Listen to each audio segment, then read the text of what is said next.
Hi and welcome to my channel. Liberating videos explore the issues that can affect your life, and today I want to talk to you about Jezebel spirits.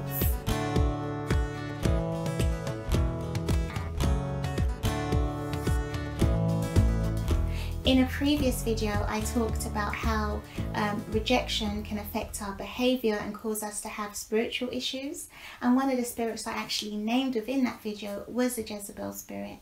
And the reason why I want to do this quick standalone video about the Jezebel spirit is because it's so very common yet so very dangerous. And it's dangerous because, much like narcissistic personality disorder, people who are afflicted by Jezebel spirits don't always recognize it. So it's hard to address if you don't know what you have going on with yourself.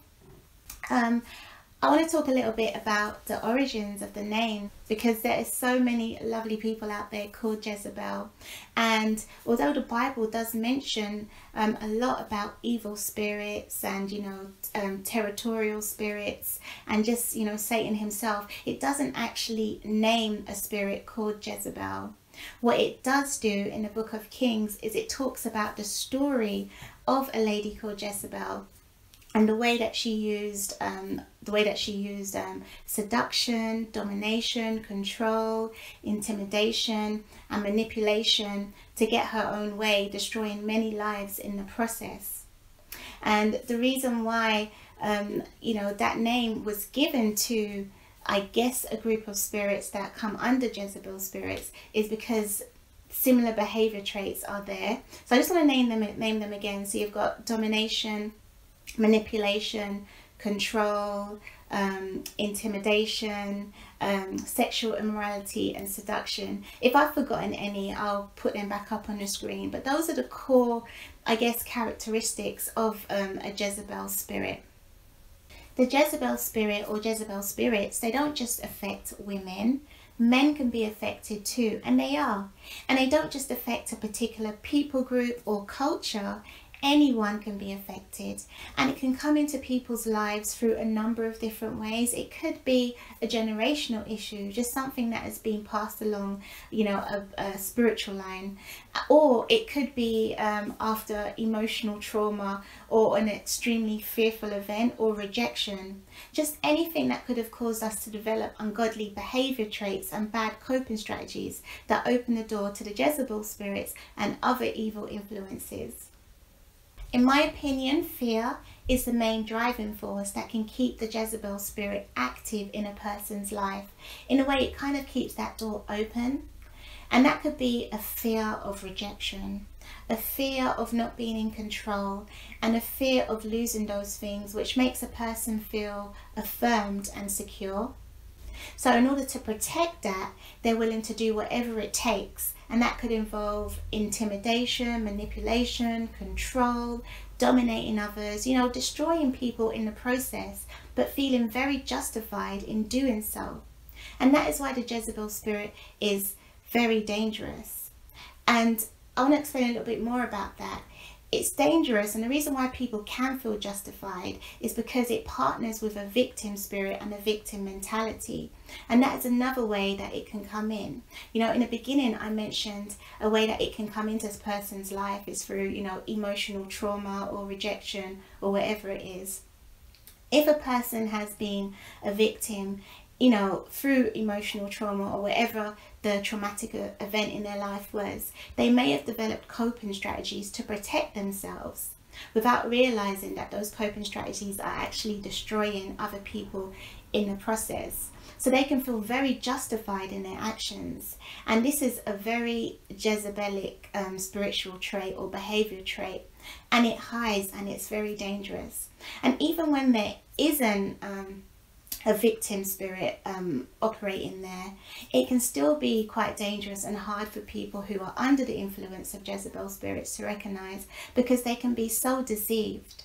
It really does appeal to the lust of the flesh, and it wires people in and makes them feel like they are doing what's right to empower themselves and get ahead in life. So that is, I guess, the Jezebel spirit, the nature of it in a nutshell and how it can come into someone's life.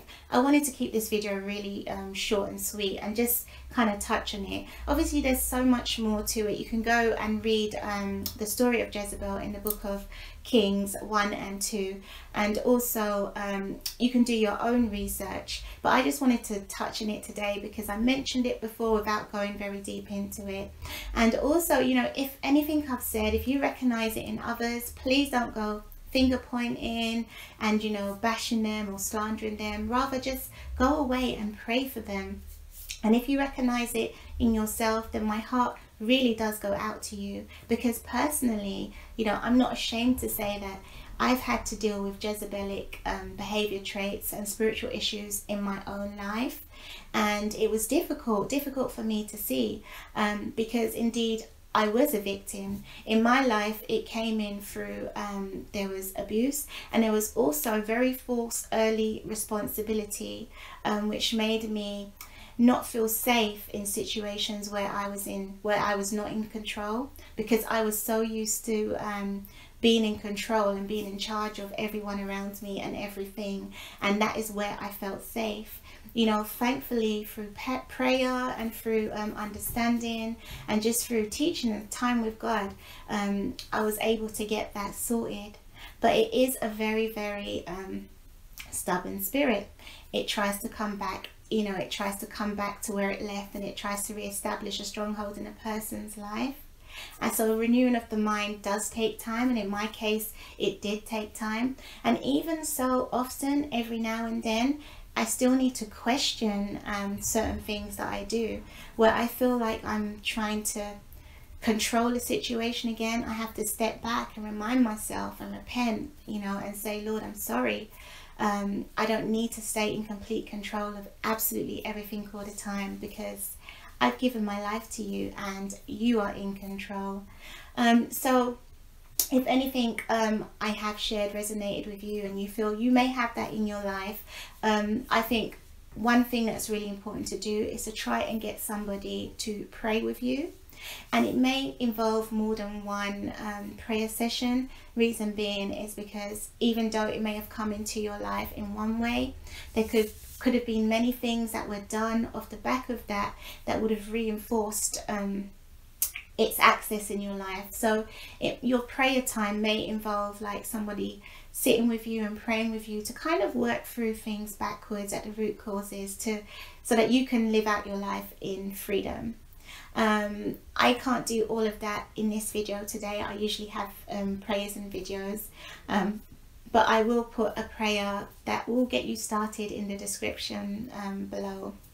Okay, so this is my first video after a long time away, so forgive me if I'm a bit rusty. I wanted to keep it short and sweet. Please subscribe if you haven't done so already. I hope you have found this video useful, you know, and also you can go away and do your own research like I said. Thank you so very much for watching. It's been a pleasure sharing with you. Take care. God bless you. Bye.